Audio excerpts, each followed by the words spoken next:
viewers and the comrades, the people, the Pan-African people of Africa, and mainly the people of Kenya. Elections in Africa create difficulties. Everywhere in Africa, you find conflicts emanating from elections. Results declared, the loser does not come out to concede. Elections, if not well managed, can trigger the worst crisis for any nation in Africa. It is therefore very prudent for the people of Kenya not to buy populist ideas and forget the hinge point of electoral reforms, electoral injustices, electoral systems, mechanisms that can change Kenya and bring a credible results of an election where the losers and the winner will agree this was a fair contest. Given that circumstances, the circumstances that surround our badly managed elections, Kenya faces this challenge.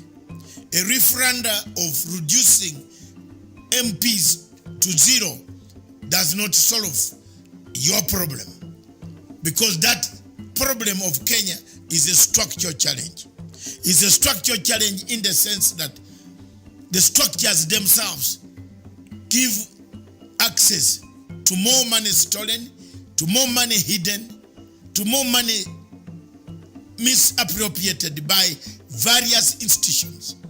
Therefore, to have credible electoral reforms, credible electoral systems, credible electoral mechanisms will solve 1/3 of the Kenya's problems, in that we shall have credible, proportionally elected people who represent all the views of the people of Kenya. That is my take, and that's the take of anybody who looks at the current situation that any group. Thank you very much. All over Africa, presidents are beginning to change constitutions. The constitutions that were made to give term limits seem to have no meaning to the current situation in Africa. Whenever we reach election time and the expiry of the tenure of office, presidents in Africa try to change their constitutions. The recent case of Guinea, where President Conde has tries to change the constitution to go for another third term or fourth term, has sparked violence that has left several people killed and some arrested, imprisoned. The question therefore is, why is Africa and why are African heads of state changing constitutions? What has made it difficult for presidents to retire and go back? There are few countries in Africa that adhere to the constitution, namely Ghana, Nigeria, South Africa, Zimbabwe, Tanzania, Kenya. These countries, Botswana, Namibia, Angola, some of these countries, when it comes to adhering to the principles of constitutionalism, they have never changed their minds. Are there conditions that make them fear? Where is the fear? What makes people change constitutions? What makes a head of state to involve the entire population in changing the entire constitution?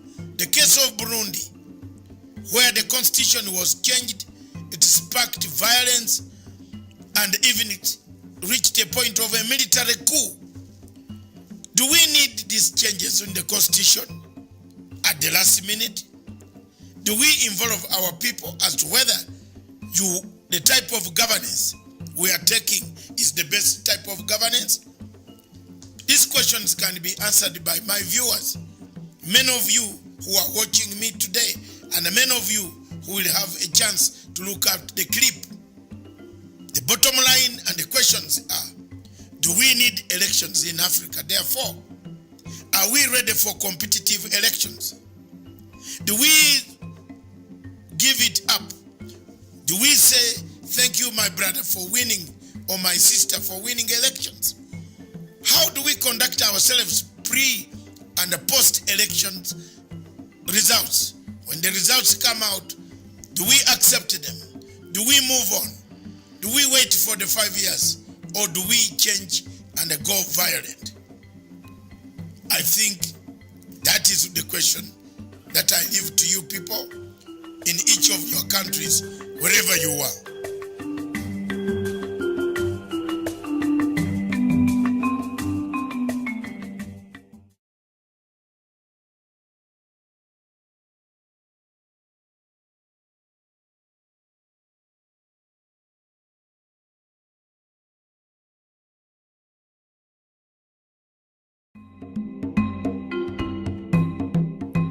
Today in Africa, we see a lot of uprisings, planning for uprisings, plotting for uprisings in several African countries.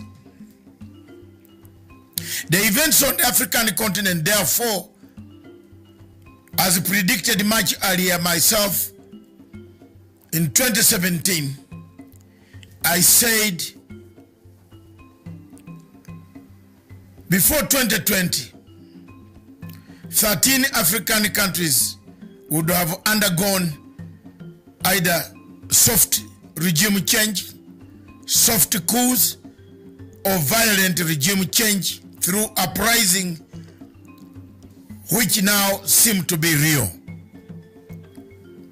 The signs that and the symbols that we see are the real symbols and the signs that more is to come against African governments. What do we do then? There is a new method of changing governments strategically placed in the United States of America by George Soros. George Soros funds civil societies, civil disobedience, civil violence in Africa. It is upon you Africans and African heads of state, wherever you are, as you plan to convene next month or before the end of this month in Addis Ababa, to understand the magnitude of this regime change strategy.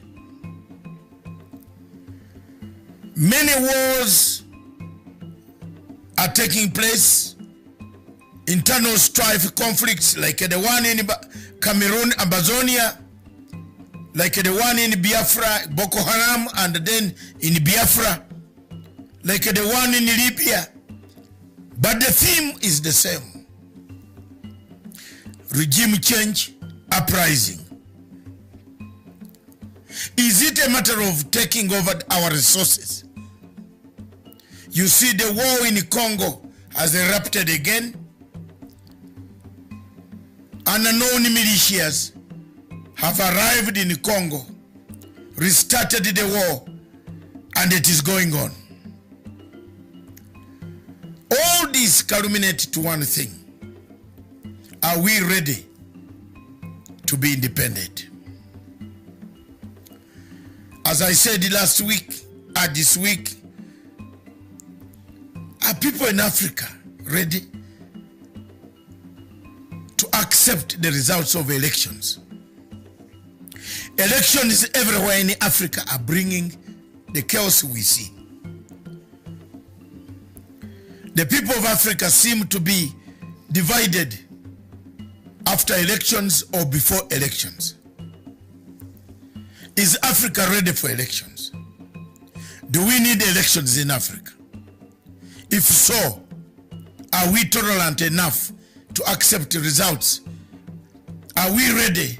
Which method can we use in Africa to make sure that there is hope for the countries and there is hope and the future of Africa is guaranteed?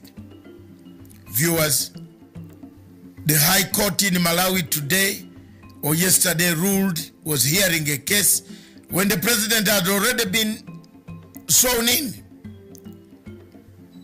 If the president of Malawi has been sworn in, then the High Court is hearing the case. Is that not a disaster, an accident in waiting? Whether this will make us have a peaceful Africa remains to be seen. And may God help us to build a better Africa. Thank you very much.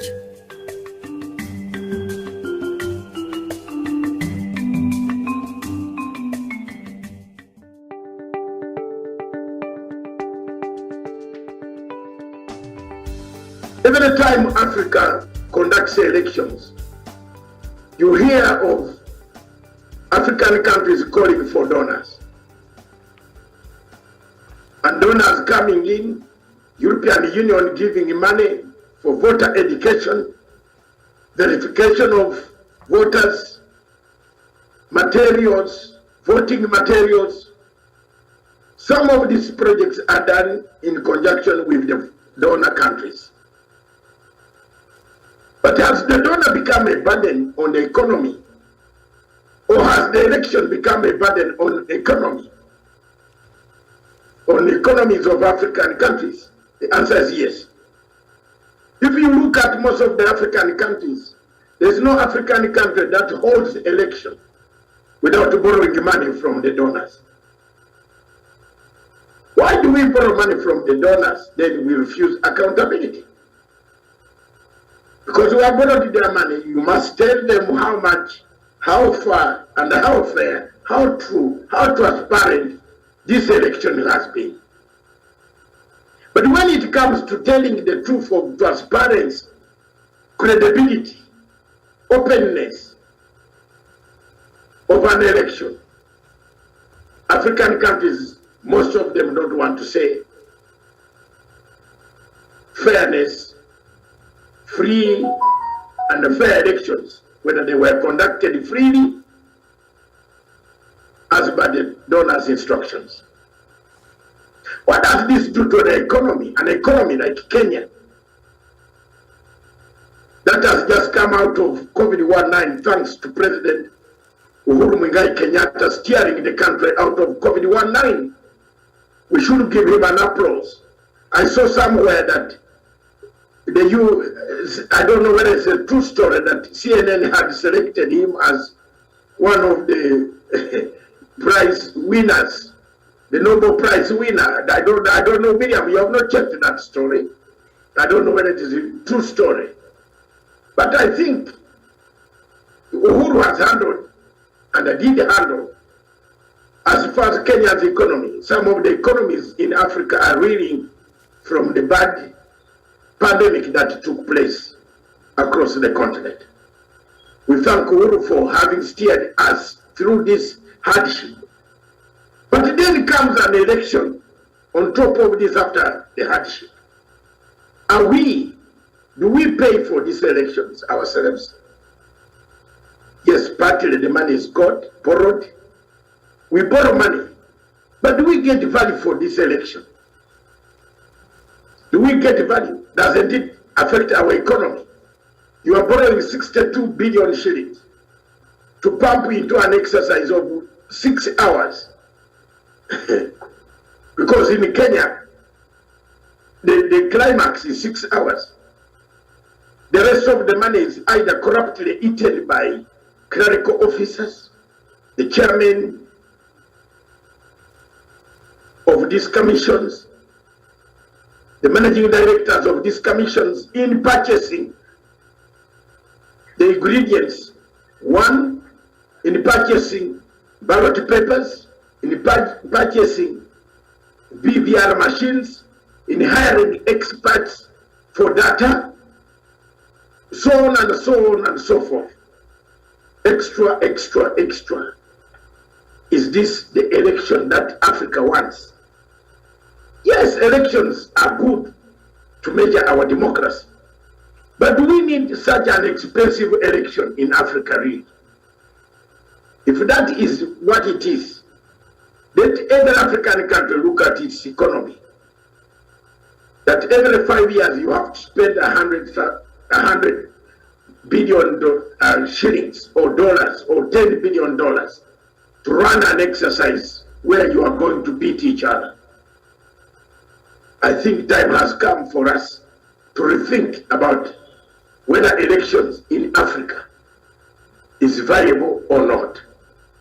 Do we need elections where prices of goods are raised, of commodities, of the parts, that all the instruments that go with elections are raised or corruptly increased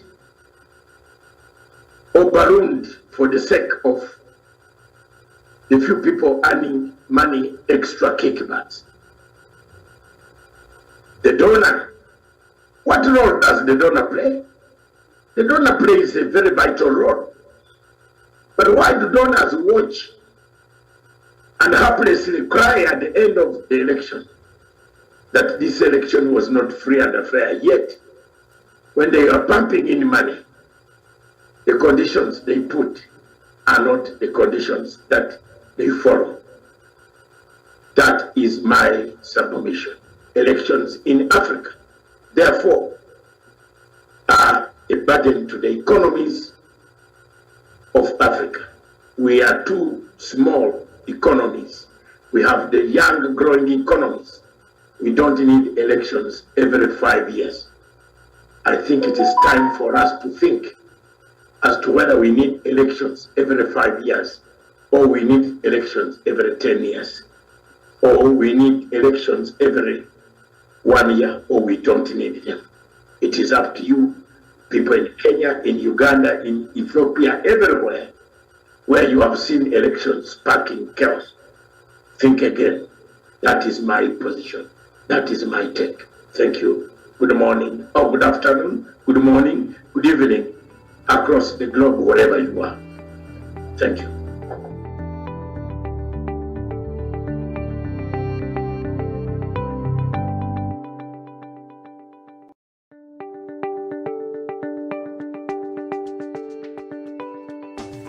Across the continent of Africa, we have seen quite a number of activities that lead to regime change from countries in the West Africa where coups have taken place, in Central Africa, in South Sudan, in Khartoum, Sudan, in Eritrea, and in Tigray and Ethiopia.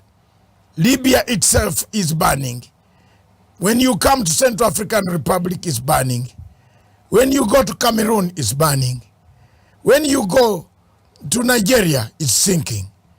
Every morning you wake up, almost over 4,000 from January to March, over 3,000 Nigerians have been killed and several kidnapped, taken by different sources that we don't know, and the forces, Dhaka forces, Al-Qaeda, Boko Haram, ISIS, across the continent of Africa. The entire continent seems to have somewhere, somehow, people disappearing. What can we do to prevent this type of catastrophe happening to our countries? In Cameroon, for example, the country has been battling a war between Amazonia and the Cameroonian French-speaking country, a part of the country. The Amazonians want independence. Resolution 1608 of 1961 gave them the mandate to seek a referendum. Nobody has given them that independence. African Union has never taken up the matter. It has never come to the African Union discussion again. When you come to Democratic Republic of Congo, thanks to Uganda, Kenya, Tanzania, and other countries that have entered Congo at the moment to pacify, to rearrange it, conflicts are everywhere. When you come to Tanzania, when you come to Somalia, across here, battles and battles of regime change, people wanting a change, people being sponsored, people being paid to make changes. Arab states in the Gulf have moved on African continent, paid money to governments, paid money to ministers, prime ministers, presidents to create chaos on this continent. When you go south in Zimbabwe, a constant move of a threat to a regime change, people walking on the streets. In Malawi, people are walking on the streets. Is there something that is triggering this movement of regime change? The answer is yes, there is. George Soros, Open Society Foundation, and the United States of America government, which is currently the Democratic government of Democrats, they headed by Joe Biden. They always move to remove governments, not through military coups. If you are lucky in Africa and you are not removed by a military coup when there is a democratic government in Washington, you must be like a president. What is happening to our continent? Why is the continent going this route? Why are we thinking of coming to the streets instead of resolving most of these things behind the scenes? What has come of us? Africa has been known of resolving its own difficulties without calling in regime change tactics or triggering mechanisms that can destroy our countries. There is a war in Ukraine, between Ukraine and Russia. But we are even being called upon by Ukraine to support them to fight Russia.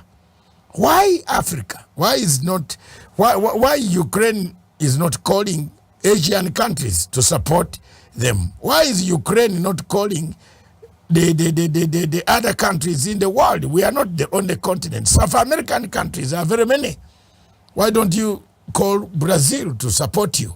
Why Africa? Why should a Ukrainian president tell African Union that I want to talk to your presidents?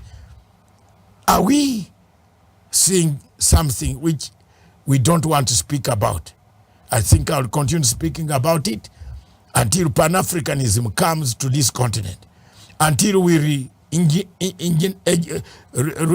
redirect our efforts towards the rebuilding of our economies, towards the energy of infrastructure, giving the legacies of presidents who have done very well, like President Uhuru Muigai Kenyatta of Kenya, who is leaving a legacy of infrastructure that is for future development, to take your goods up to the ports of export. We cannot do anything much until we realize what triggers elections, what triggers wars, what triggers violent regime change. Bad elections, bad elections, bad elections. If we arrange bad elections, if we prepare bad elections badly, George Soros will come in and give us the yellow ribbons. Bad opposition in Africa also gives triggers to a regime change. Opposition in Africa is also being used to just change governments for the sake of change. But what about the governments? The governments in Africa, some of them don't give opposition enough ground, enough stand, enough freedom of choice, association, assembly that is enshrined in their constitutions. Why don't we start working on those freedoms that will allow no foreigner to come into Africa to give us direction, to direct us, to force us to follow the axis of evil? A regime change that kills people, that leaves a country poor, like what took place in Libya, is not a regime change for Africa. I submit.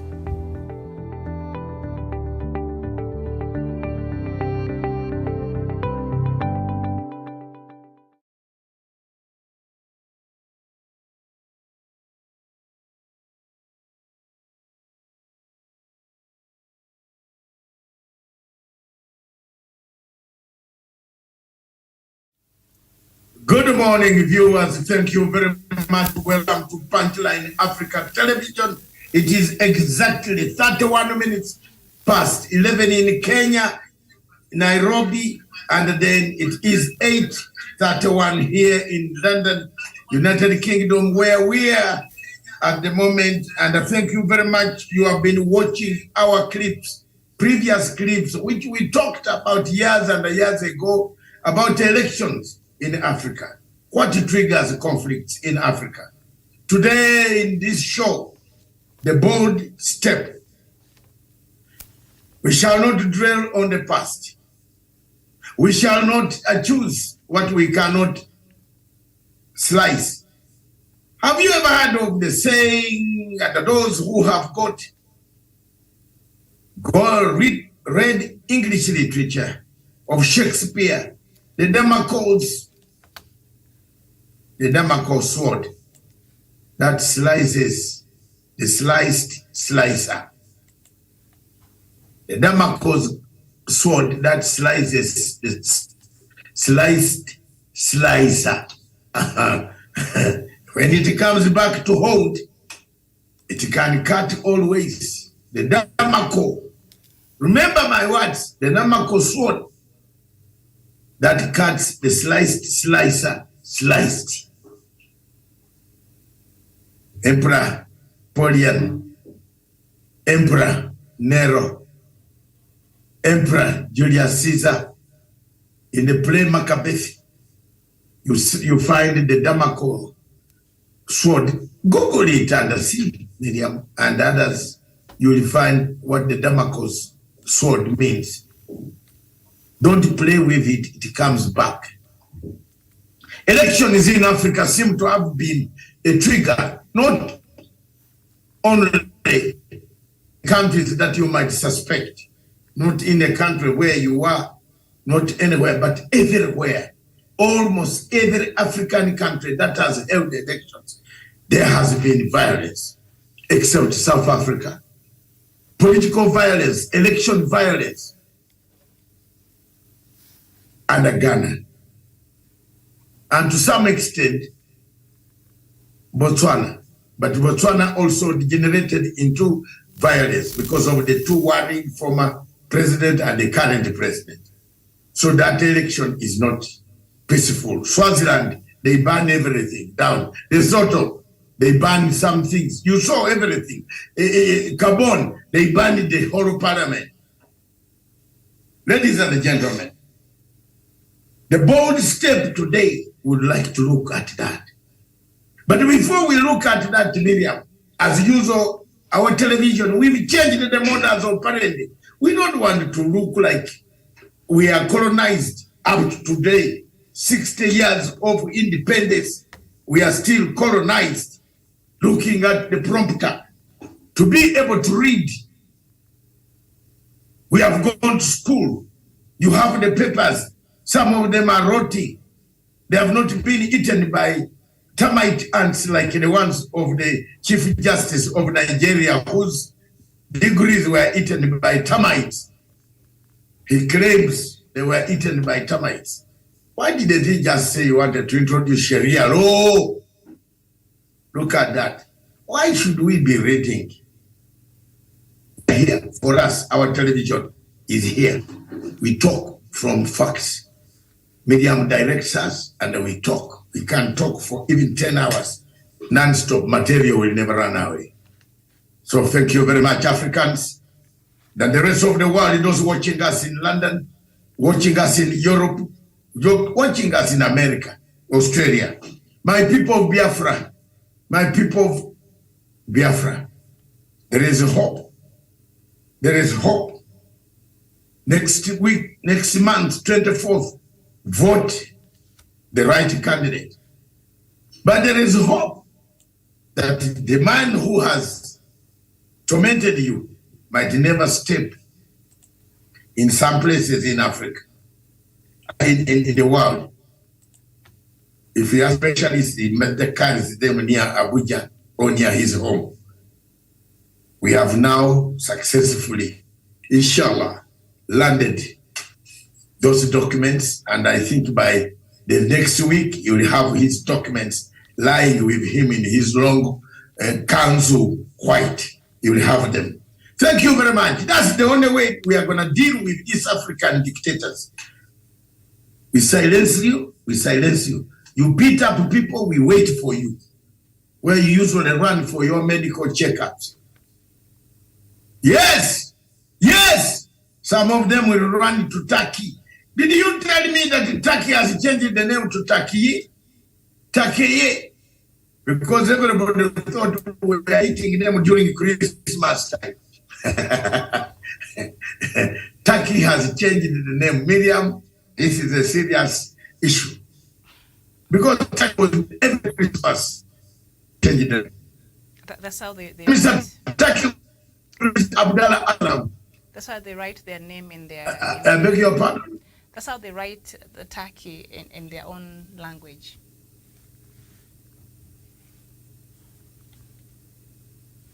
Yeah, but the one commentator from Turkey was saying, because we have been eaten too many times and people eat us during Christmas, that's why we changed the name to Turkey. So they want the world to be calling them on how they call themselves with their local dialect there.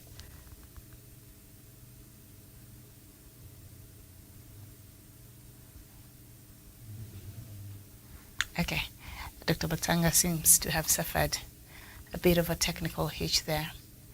So as we wait for him to come back, maybe I just take us through quickly the headlines this morning. The Daily Nation, the main headline, Moi's land grab case spells doom for big thieves. Doc, are you back? Okay. The Standard newspaper, I see you back. We had a bit of a problem there. Okay. All right. The Standard newspaper, acts now on Chebukati death plot, Ruto told. Okay.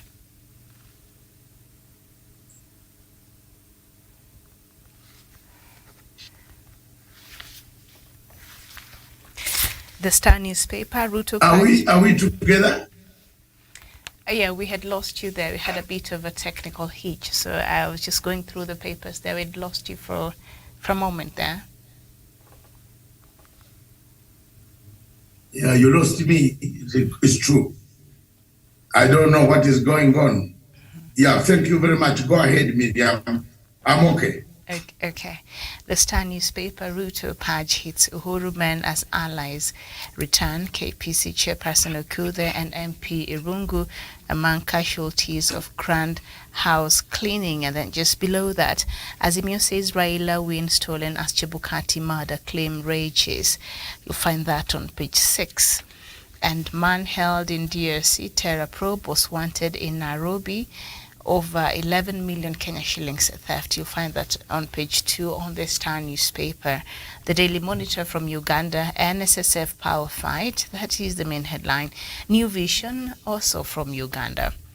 Uganda starts drilling oil next month. And Pioneer, the main pictorial on the New Vision is Pioneer class graduates at National Defense College there. And of course, the Commander-in-Chief himself, President Yoweri Museveni, is the one seated there in the middle. The Nation from Nigeria, SANS, polls under threat by returning officers' powers. And then The Guardian, pauses on Buhari's security successes.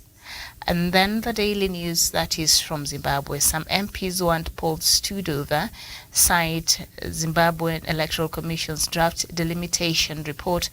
COVID for this, whatever that means. But that is what we have on the headline on the Daily News from Zimbabwe Newsday. We will shoot to kill. That is what the police has said in Zimbabwe. Sowetan, wailing wife burst for hubby's murder. Okay, and the New Times, that is from Rwanda. Genocide fugitive in France sues a journalist over African Nazi label. Okay, The Citizen from Tanzania, India's speaker opens up on Tanzania relations. A speaker of the Lok Sabha Parliament of India, currently on a visit to the country, talks about the Indo-Tanzania relations, insisting the cooperation will remain multifaceted. I'm supposed to be attending some lecture is meant to be giving at our department in the school, so I don't know. But that is what we have this morning. Thank you so much. You're now up to date. Doc, back to you.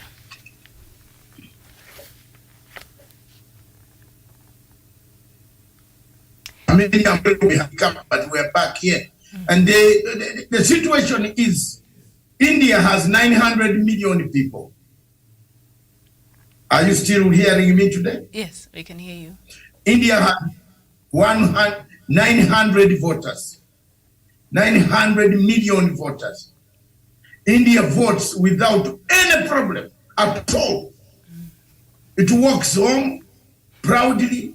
They vote very, very effectively. A population in Rwanda, which is 4 million, out of that is only 2 million. The president gets 99.9%. 99.9%. Yeah, well, my God. So it means all the people are gone. They have died. The rest have died. There is only 99.9%. Those who did mathematics like Wanda or Miriam who enjoys mathematics, I don't want to know. It means it's only one, how many percentage? 0.1, which is remaining, which is opposition. But by the end of that exercise, so many people have perished. Why? And in India, 900 million people fought. Do you know how long they vote for? 3 months. But yeah, one of the problems that I will be and give solutions after all this talk about elections in Africa is how we structure our voting systems. Why is South Africa, they vote tomorrow, they have gone to work, they hear the results while they are on duty. While in my country, Uganda, for example, we vote, we hang around the streets of Kampala with hammers, with pangas, waiting to cut anybody who opens the shop and we loot. This is a bold. If you have come here with a soft heart on this show this morning, first tighten it. Because I'm going to bring very bad facts. You can hate me. You know, there is my motto this year. You hate me, you don't like me, thanks God. Thank you very much. You are not God. Matthew chapter 10, verse 14. I'll wash off my dust. But tomorrow you will think about my words. Elections in the entire Africa is what causes chaos for economies of Africa. We borrow money from the European Union media. And then when they come to inspect the books, we say, why are they interfering with our elections? Show me one African country that pays, that gives another African country money to conduct an election. Show me. Show me. None.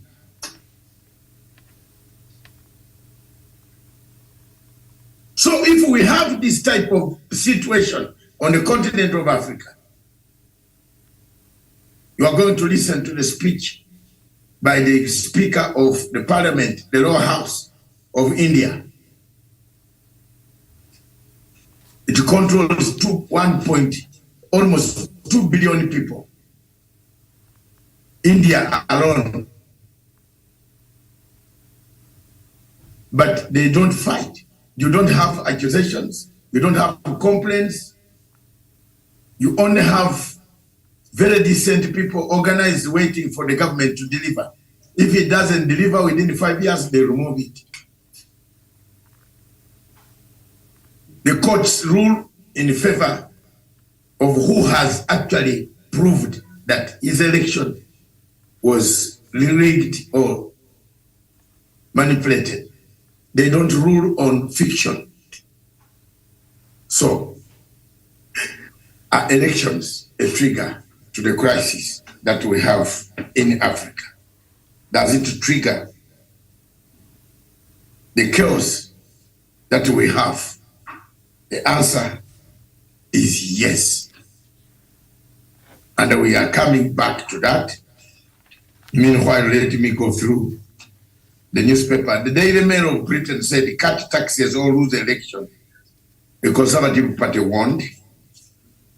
Kate plays hide under cheek at the nursery. The Princess of Wales, William's wife, Kate, is, everybody has to do what some international peer, nurses and ambulance staff to stage unprecedented joint strike. Why? Hapa tutakufa wengi sana. We shall die very many. Yesterday, Russia hit an aircraft, was hit, and it came down, it killed a child, and a minister of Ukraine, the first heavy casualty there, died. That is the Guardian.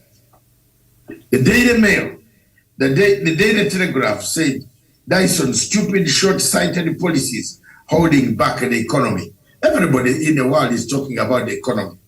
And the World Economic Forum in Davos, the men who are supposed to come and give us money. You know why I've discovered from international intelligence systems that Macron feared going there because he had promised last week, so many promises to the African leaders. And the African leaders, yesterday we had a topic video. Why do African leaders continue going to these places when in actual sense, what they promise has not arrived? Miriam said she's an expert of delivering me how American money arrives in countries. You said so, and I'm waiting very soon for you to explain to me how it arrives. This American money of Joe Biden will not be seen until 2024, towards the end when he's about to leave. And then a new government in America comes in, it cuts off the money. It starts new policies. It calls our leaders again. We pack our suitcases, shoes. I can see some people are even getting mad. They have become showbiz instead of workers. You become a worker when you are representing a country. You don't become a showbiz. You must be a worker of that nation. You must portray what that nation is. I'm one of the few people who does not. I don't call sanctions for my country, Uganda. We have differences with His Excellency President Museveni, very wide differences, because all of us are in the same age bracket, Mr. President. The only difference is 10 years. You beat me with about that much, 10 years. But we are in the same bracket. We are the same fighters who went in Moshi, in Arusha, in Tabora, in Nachingwea, in Kagera, in Katikam, in Kisangati, in Masaka, all this. And the people stood down. We removed the dictatorship. But we removed the dictatorship for the cause, not for simply to allow difficulties to come to swallow us. And that's why I have a different opinion. I don't oppose like other people. I oppose with my brain, not with violence. And therefore, we shall be talking on those lengths that once we set our economy of Africa, we build African Union that can show us direction. For example, why should Africa have 54 ambassadors, missions in New York? Why? Then we have African Union. This is why people belittle us. They make us look like we are kids, we are stupid. We don't know what we are doing. Each ambassador has got a limousine, 5 Mercedes-Benz for the embassy, a building hired. Some embassies, some countries have not bought even a building, 1 brick. Miriam, are you there? We can hear you. We see. Are you there? Yes, we can hear you, but your connection is having. Miriam? Your connection is having a bit of a problem. Is it my connection? Is it my connection that is wrong? It is your connection, yes. Okay. Then we have to restart. Let's give to Mr. Wanda.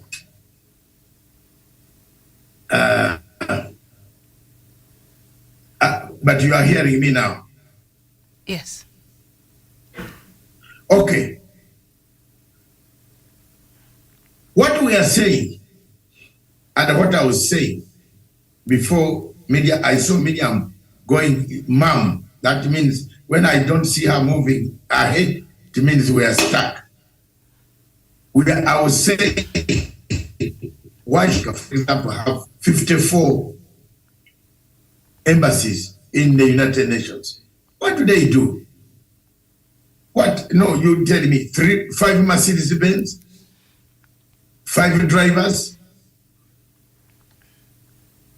2 workers, each man has 2 workers from this village. Doesn't know how, you must carry somebody. If you are going to a place where they don't eat prawns, you carry somebody who knows how to make matoke.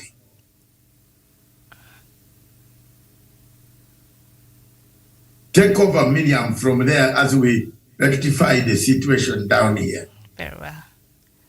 Thank you. Miriam.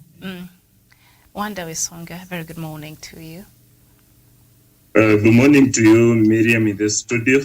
I know you've been listening. Now, since the 1990s, contested elections have again become a regular fixture of the political systems of sub-Saharan Africa, as we have all seen. And I think there was a birth of multi-party democracy in the early 90s, and also since the end of Cold War.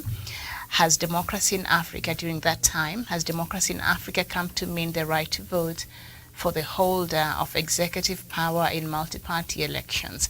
But even these changes do not necessarily connote democracy, for such elections could be rigged or voters' choices significantly constrained, like we have seen with the claims that have been made in the different elections that we've seen in the continent. And it's not just an African problem. I think the US shocked us, with the last elections they had.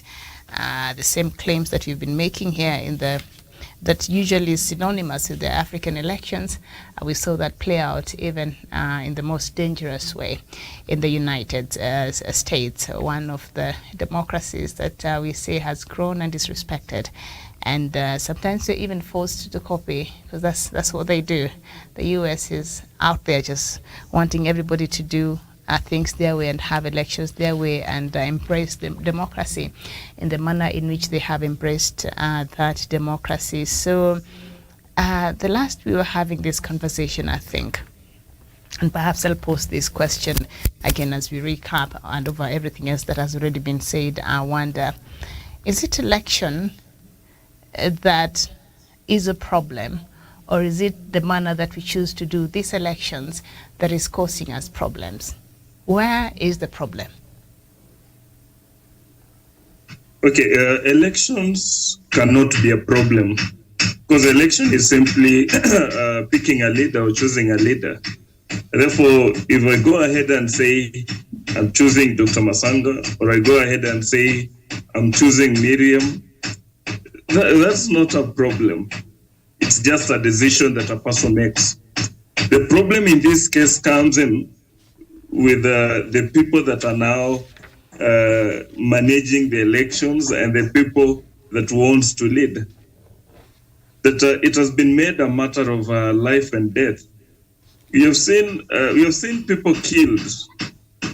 We have seen, we have seen people threatened. Right now, as we are speaking, we have just had we are in a case where the Electoral Commission in Kenya is claiming, or it's being alleged, that his life was in danger at some point.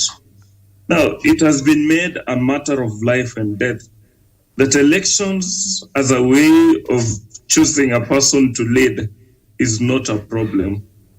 Making a decision can never be a problem, cut across either decision that you make, be it in elections, be it in our areas of work, be it in our homes, that when you want to make a decision, it's never a problem.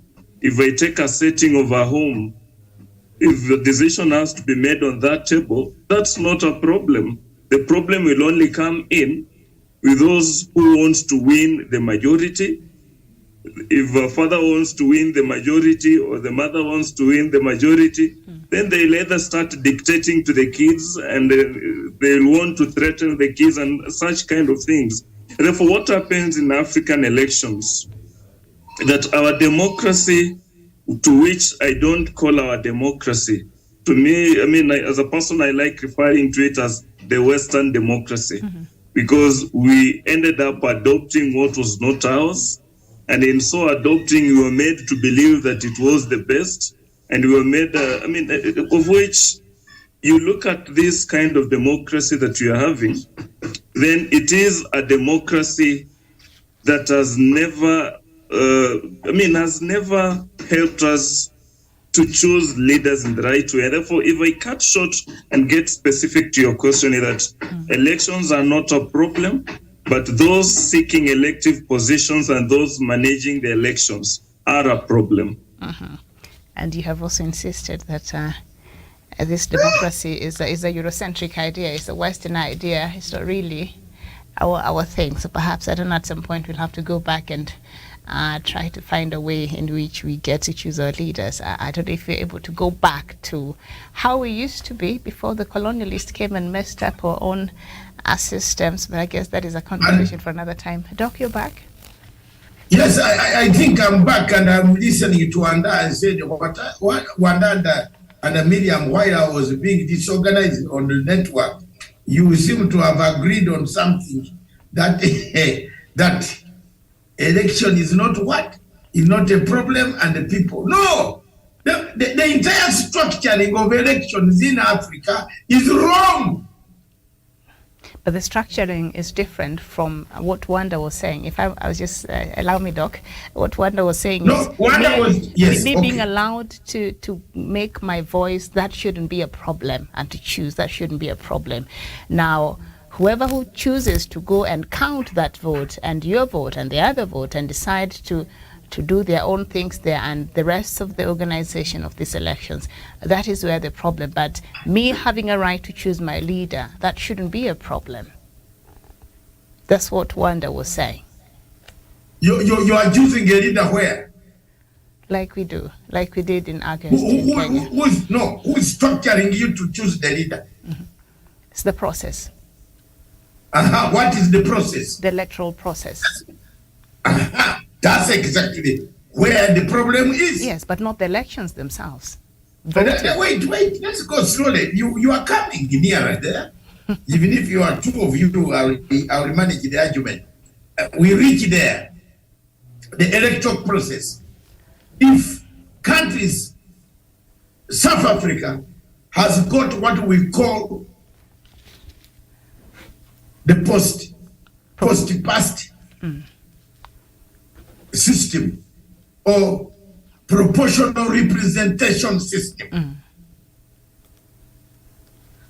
That the highest number of MPs you have in the parliament, you form government.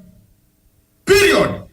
Even if you are a donkey, a monkey, a hyena, and you are the leader of that party. Or you are a lion who eats people, or you are the Damascus sword that cuts the sliced. One day I think you have now found out what the Damascus sword is. Look, it doesn't matter. Once there is a system, a structure, because you people are simply saying you go and vote innocently, but what makes it violent? It is the system, it's the structure. Because even if you vote violently and it is counted and it is gaining, as long as the structure is wrong, there will be no peace in Africa. Have I earned some few marks from Miriam? Because if I see you shaking the head, Doc, it means I have convinced you a bit. No, just to stay with the point that you've made. My sister. Just the point that you've made. I'm not even going further. I'm just there with you, Doc. You've given a very good example of the electoral process and in South Africa, proportional representation that we lead to a lot of times as one of, at least it has been successful in the way it has been, the results of it. We see there's not so much chaos, so obviously that is working. So maybe a lot of the rest of the countries across the continent need to copy something from that. So now, if that is working, that is Africa. If that is working, that is Africa. So that means it can work in this continent. And because we have refused to do things the right way and we're causing all these problems, now we have to do away with the elections altogether. No, if it's working in South Africa, it can work elsewhere. If our electoral process is not working, why can't we change it then? Then if the electoral, exactly, but we are looking for what triggers the mess. Almost all the African countries, apart from South Africa, Ghana, Botswana to some extent, everybody has to cry. Either the vote was taken or there is a problem. Forget me, I will not talk about Kenya because I don't talk about it anymore. I have left it to you Kenyans to sort because I could become biased or whatever it is. That is not very good for me. I'll talk about the entire Africa. Let me take an example of a country that I know very well. Another country I know very well, Zimbabwe. Look at the situation in Zimbabwe today. We have several political parties in Zimbabwe. The Zimbabwe president is my friend. I always tell him the truth. If he doesn't like me, let him not welcome in his country. I will stay home, but I will watch. He will need me again. I've been there for them. I've stood for them. If they don't recognize the role I have played from 1998 up to today, doing voluntary work to run around the capitals of Europe, defending Mugabe and the rest of them, it's up to them. But I tell the truth and I go away under Matthew chapter 10, verse 14. One day is wondering why I am always like it. Because I want people to understand me. This time I'm not going to beg. I leave it as it is. Let God help me. Because I also need your God to help me. Surely. In Zimbabwe, there has been violence before, during, and after. The 2018 elections, I was there. People came, they almost wanted to, they were going to burn the city. They were going to burn the city until live bullets had to be used.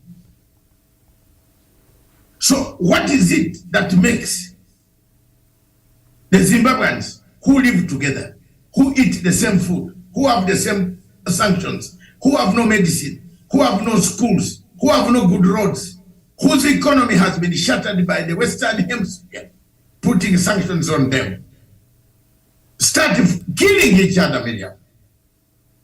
elections. So why can't Zimbabwe, for example, change the system? Proportional representation,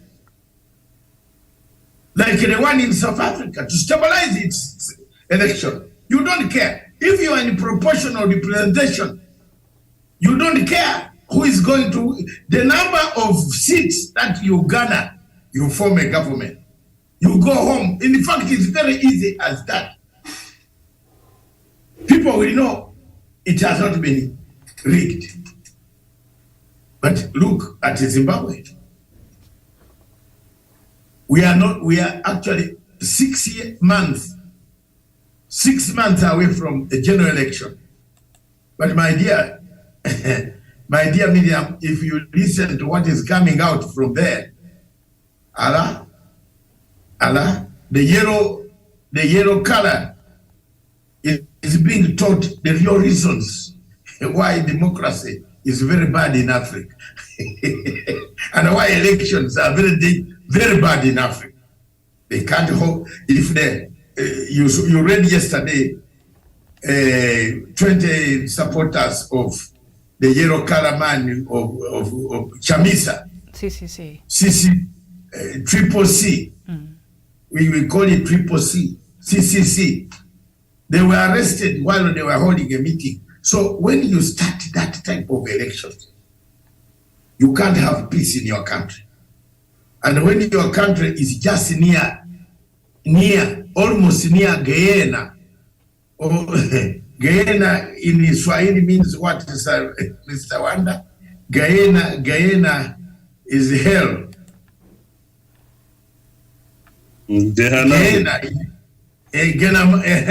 Where Kiswahili unasema, for us in Uganda we call it Gehenna. We in Bukisu, Gehenna. Yes, it means you are going. Swahili was mixed up. A country is near Gehenna, near the hell. We are already in hell in Africa. Then you increase more hell through elections. Tell me one thing, whether Congo, DRC Congo, with the type of army and the fighting and volcanoes that we are seeing, Miriam, will hold a free and fair elections.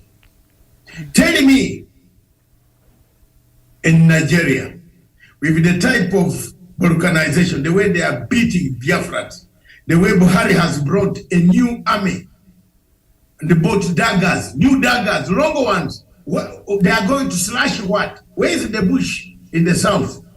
Whom are we slashing now? No, muniambie nyenye ndio mnasema watu ndio wabaya. Watu gani? It is the structure of Nigeria. And who handles those structures? It is the system. It is the people. Yeah, so you change the system, the people will change. Because the people are the ones who are handling this system. So if we keep running away, don't tell me no. Oh, they found 500,000 daggers. Is Nigeria a slashing country? Hey, Miriam, 500,000 daggers. Ballot papers do not buy those daggers. Who bought those daggers? Those people are the ones who should be held accountable. It is people who are responsible. It is people. And the more we keep blaming the systems and the election itself, people who are responsible in causing these messes get away. I'm waiting for the lecture. Go ahead. I think you have a point there. Yeah, it is the people. Yes. And how we choose to do, if it's really working well, Doc, in South Africa, surely, that means it has been proven, and in a few African countries that are able to go to the elections and it's fine. Even us here, I think last year, as much as it was very acrimonious, but whatever happened, we elected. Whether it was free and fair, that is arguable, but we moved on. So it is the people who are responsible for those systems. Those systems don't run themselves. It is the people we choose to put in these positions who are corrupt, who has no ethnical values, who are not able, and we put our cronies in these places. So if we expect to get different, but the kind of people we put there cannot give us anything that is worth the sacrifice and what the people want. And then we can't blame the system. It is the people who are responsible for these systems, because if we have chosen to embrace democracy, then we have to fully embrace it. But if we don't want it and we want to be ruled the way countries in Middle East have their own governance system, it's working for them and it's wonderful. And they don't have elections and it's great. If that is what we want, then we have to choose. But if we have decided, countries like Qatar, Saudi Arabia, they don't have elections and they're fine. And that works for them. And it's great for them over there and it's fine. Isn't it time? Isn't it time? Okay, Miriam, those are good points you are making. Isn't it time for Africa also to go the Saudi Arabia way? Yeah. So if we choose to go that, it's fine. If Kenya today decides we don't want elective positions, you want to go the China way or whichever way, and the people decide support that, then it's okay. But if you've chosen to operate within the space of democracy, then we have to embrace democracy to its totality, not what we do here in piecemeal, this nonsense that is causing us problems. But elections does not have a problem. It is the people that causing these problems. Okay, hapo unapotea kidogo. Ndio daktari. You are fixing me in a corner, but I will come back argument. Wanda, are you of the same view that it is not election, that's the problem, is the people? Very true. I'll take two scenarios of corruption in Africa. Tanzania have a team that is, an organization that is called TAKUKURU, Tume ya kupambana na kuzuia rushwa, but they still practice corruption. In Kenya, we have the Kenya Anti-Corruption Commission, but we always... repeat that. Rushwa. Yeah, come with something. They have TAKUKURU. Yeah, TAKUKURU.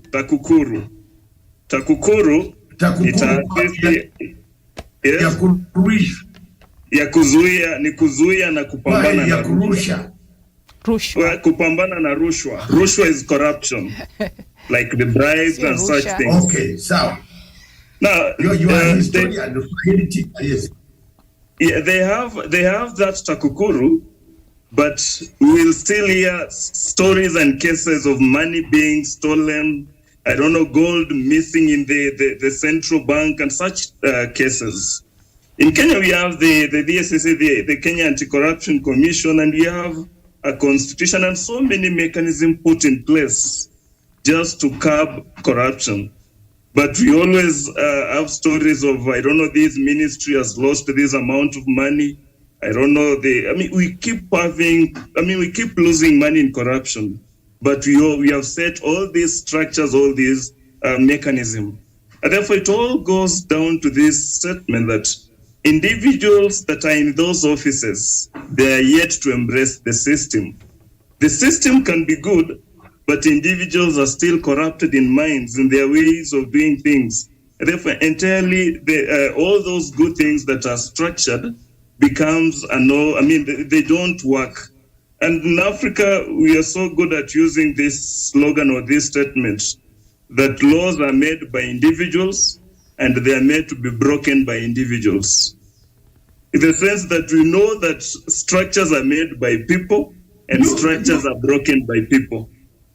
Therefore, when you look into the elections now in Africa, elections will create a very clear structure. We'll even create a proper way of channeling the results. We'll create a system of ensuring that we register the voters and all those things. But at the end of the day, the opposition will always say elections were rigged.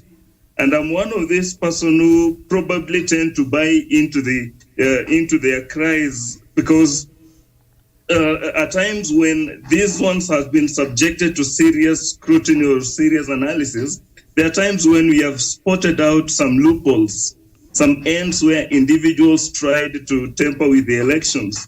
And therefore, the process, the structures are never a problem. Everything is never a problem. But now these individuals who wants to win this election or who want this position decides and get the kitu kidogo, the same way Dr. Alkona Sema, that this person will call you anakuambia hebu leta kitu kidogo na ukuje na hicho kitu kidogo ni kupe driving license. It's the same thing that happens in the election. But it is happening. Kitu kidogo, we have gone to these countries. Yes. Where they have their discipline, and we have spoiled them. Yes. Let me tell you one thing. Wanda, hold the microphone there. Yeah. Do you know the reason why I don't go to Dubai? And I go to Dubai in transit, but I don't go inside. Why? Because I hate the way they treat Africans. But then I thought the Dubai people were wrong. But when you hear that we go and make Uganda Warangi, we manufacture Uganda Warangi, we Ugandans manufacture Uganda Warangi there. Miriam, have you heard this? Eh? You are going to a Muslim country where they don't have a brewery, then you create a brewery. Excuse me. No, Miriam, are we? Look, this is exactly why I, Dr. Masanga, I'm saying elections in Africa, people, listen, that's not Western. Nyenye mnasema it is what people see. No, that's not even wasting money. You know, look at what Kagame has done there. At least he's condemned for certain things, but there is something you can say he has done it. That is a person. Miriam, am I wrong? That is a person who has decided to do things different. So it is the people. Okay. Now I'm giving you credence. I'm giving you credence to your story. Mama, I agree. Let the credit not be backhanded. Now, how many people in Africa can operate like a Kagame? None.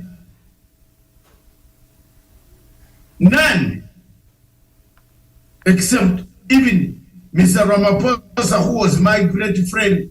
I had to defend him and I spoiled my name with South Africans. You saw.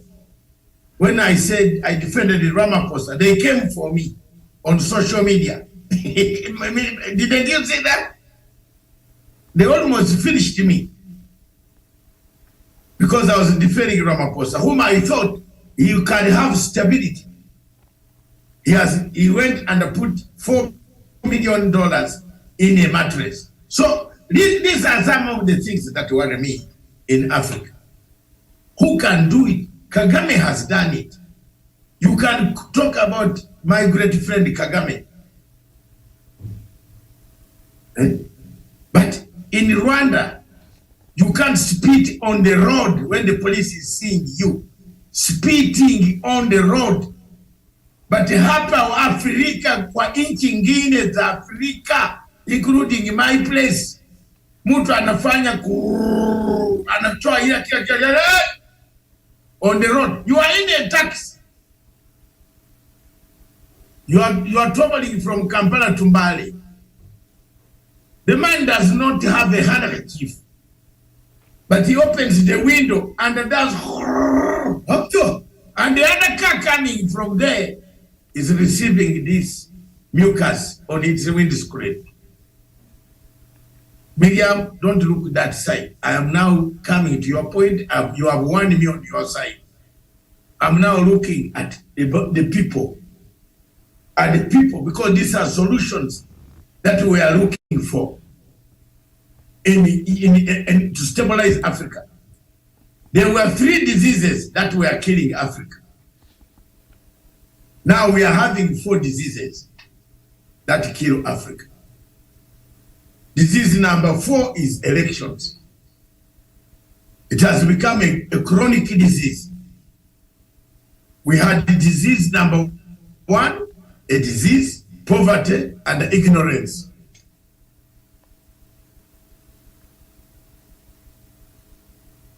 ignorance, poverty, and disease. Now, the third item is election. So we have Africa has 4 challenges. Is it 9 countries in Africa. Yes. I'm listening. What about corruption? Because I think even the reason why we have these bogus elections that are causing us problems in this continent mostly has to do with corruption. That is the cancer. Yeah, but maybe corruption. Yes, there are 5. Let's have 5. I have 5 diseases. Corruption is the motherboard. Why all these others can't really happen the way they should. Why we can't have better health, why we can't have good schools for our children. It's corruption. Can you believe that I saw in Rwanda, this morning I was reading an article from Rwanda where Kagame has made an artificial lake, and the people are going to grow large farming there. Have you seen that one on the newspaper? The Rwanda Times. Read it.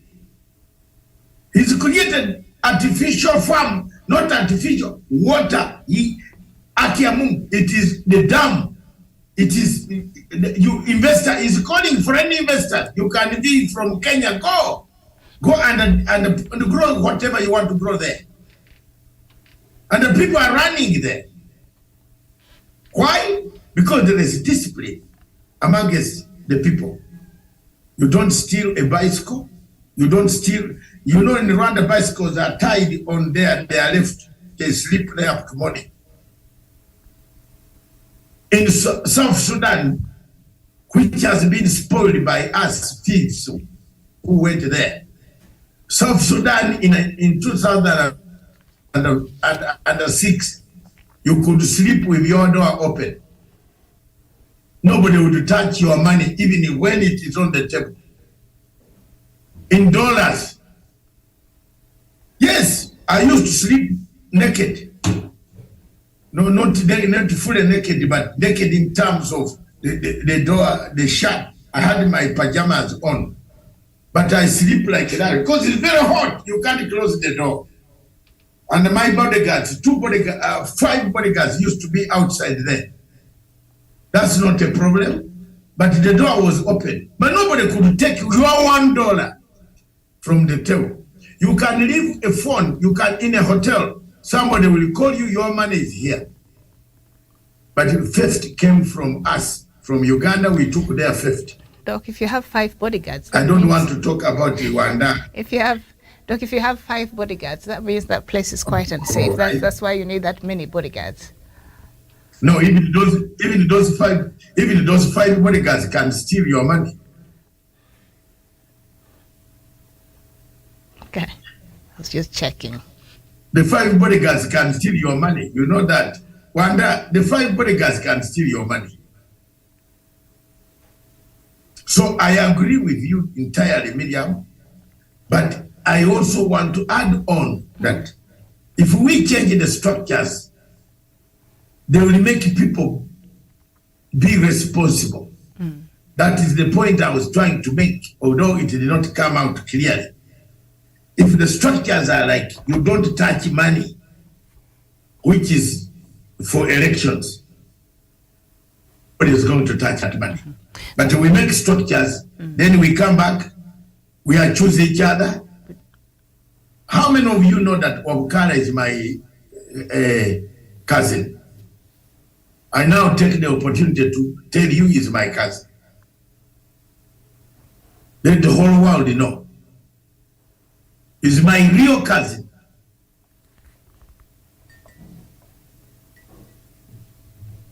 He's a relative. But yesterday he was telling you that before he took up that case, he came to ask some of us. Me, I told him, no, don't go there. Because you are too soft. He said,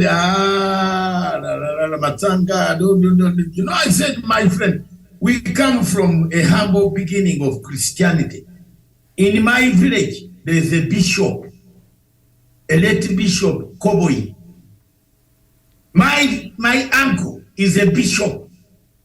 I don't know how, you know, even if when you follow my history, you will see my father. The first choice where my father took me was Bishop Tucker College to train as a priest. Have you seen this one? How badly I have suffered. My own father said, you have to train like a Bishop Koboy, your uncle. He took me to Tucker College in Mukono in 1975. Even bought the mattresses, everything was bought. I'm telling you, my uncles came at night, stole me from the college. They said, what the hell is this? They took me away from the Bishop Tucker College. I would have become a priest. So when my cousin Wabukala took over this thing, I told him, I am one of those. Yesterday he couldn't mention the people. I was watching him from very far here where I am. I couldn't mention people that there is a problem. I told him, here they will kill you. Me, I was more worried about him, and I'm happy he has finished. He's my relative. I'm very, very happy. Thank you very much, Bishop. God bless you. Let's go and look after your chicken, and literally, if I pass by, give me one to eat. When I come to Nairobi, give me 2 or 3 chicken. Aki, Papa, you are right, you are alive. You can't, Africa has a problem. Because we produce thieves most of the time. In all countries, we produce people who have a mentality to steal, not people who have a mentality to jenga it.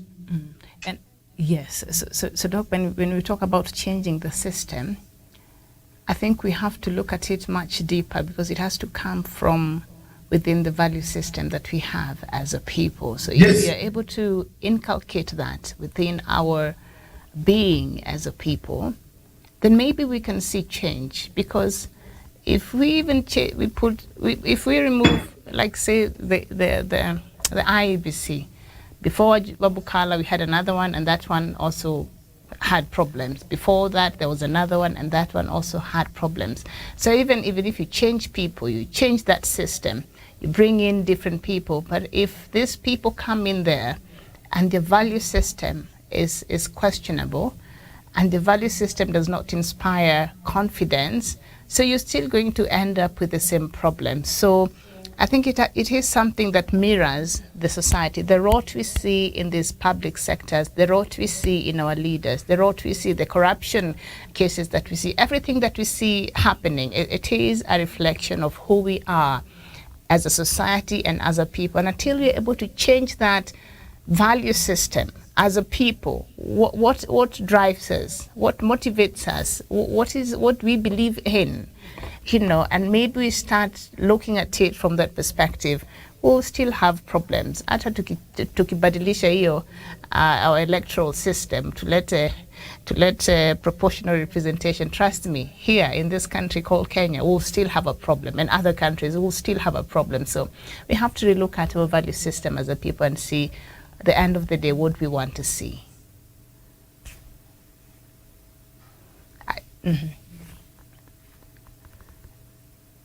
You're muted. Given what you are saying now, what do we do? Because we have countries in Africa that are going for elections. Yeah. Look at Nigeria. Look at Gabon. Look at Zimbabwe. Those are potential risk volcanoes that will explode. Already in Nigeria, they are calling for the arrest of Mr. Atiku Abubakar. The ruling party is saying he must be arrested because he has got fraudulent activities of money and so many things. In Nigeria itself now. And then so should Atiku win this election, see where Nigeria is going to go. And then you go to a country like New Zealand, the leader there just quit because she's saying she's having a burnout. And, you know, you look at how they look at leadership and how we look at leadership. It's so different. It's so different. You wonder, what is it? Because we've lost morality. Yeah. Miriam, Something's wrong with that. Africa has covered itself in a constitution, and we lost morality. If you walk naked, half naked, in the streets of Kampala, what do you do next? You go back and if you are holding a very high place, you go back and resign. That is what it should be. In London, if you have found that your trouser has no zip and you have been walking from the Parliament up to Victoria, and then somebody takes a picture and puts on the newspaper, a zip was open. The zip of a trouser. Or a woman walks halfway and her breasts are open. A member of Parliament. Miriam, I'm giving this as serious examples. That MP will resign. And I go back and do her practice. If she's a lawyer, she can open her law firm. No problem. But she cannot be in the Parliament or she cannot be a minister. Because the mere fact that you have exposed yourself, you have killed your credibility of morality.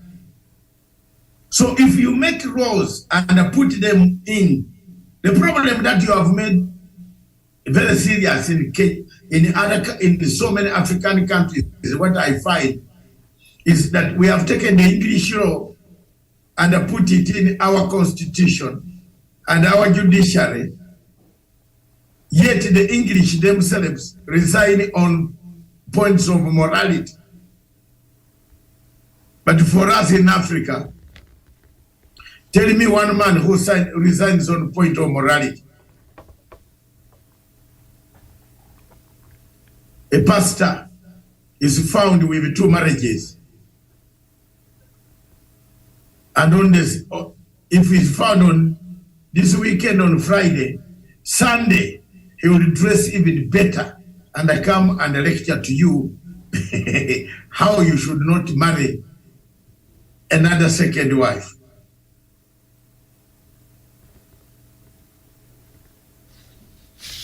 A pastor, a bishop tells you alcohol is very bad.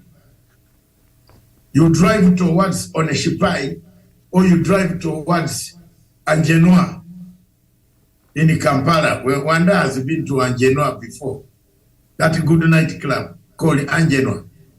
Or you drive in Ches Chatemba in Dar es Salaam, Ches Chatemba in Zambia, Ches Chatemba in Namibia, Ches Chatemba in Angola. You have a bishop, you are drinking he drinks even 5 bottles of wine as if he has been looking for them. Then he comes tomorrow to preach. Alcohol is a very bad thing, and Jesus told you this. Do you now have an immorality? This is happening to Africa. And indeed, I agree with you. At the beginning, I did not see your direction. But what can help us change this trend and begin to think like Singapore is a holistic approach towards the triggers, removing the triggers of election violence that can end up that we have a good election. We have systems, structures that a winner says, I have won, and tells the loser that you are part and a parcel of me. And the loser says, I've won, it's okay, let me wait for 5 years. I tell you, like my country now, 2026 is hotter than even is hot. Everybody is talking about 2026. You might go into Uganda and think there is no president in Uganda at the moment, yet we have a president. There are some countries, Zimbabwe, for example, you go, you might think Mnangagwa is not a president. Everybody is talking for this election. It started immediately, he won the other election. So these habits trigger conflicts on the continent of Africa. The bold step to take is we change the mindset of the people who run these institutions. Is that a point that will make Miriam happy? That is the point that will respond effectively to the question that we were interrogating today. Okay, let's coin it properly. It is the point that will answer the question of the point we were interrogating today. The bold step forward is to change the mindset of the individuals who are given the responsibility to run these institutions of commissions and other things. That is one point we have scored so far. Finally, we still have some time, I think. Yeah, we have some time. We can look at the question of winner takes all. Isn't it an obstacle? What is the solution to the winner takes all? In Uganda, we have institutions where opposition has offices. Motorcade, bodyguard, clerical officers. He earns money as a leader of opposition. Although there is a deficit of democracy, given that the huge numbers of the ruling party, majority party, which has almost 412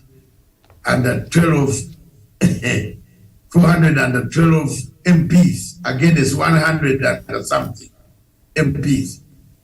Uganda has got 590 MPs, bwana.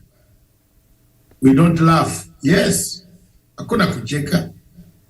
590. Wewe. We have democratized elections. We have democratized the country in small pieces. Each country has a representative. The military, securitization? Is everywhere. Small place, each county, each sub-county has an MP. Yes, in our country. For example, my county, when I left in 1985, it had one MP. But now it has 3 MPs. Actually 2. The one of my side, which I win every time, even when I'm not there. I win, Aki. I win every time. And the one where that man called Sam can tell you, he has now been cut and they have been given theirs, where they can play with their politics. So we have each county in our place as a member of parliament. Miriam, we have 590 MPs in that parliament of Uganda. They draw the salary. Out of that, 412 are members of National Resistance Movement. So you tell me which organization, how are you going to pass any vote there?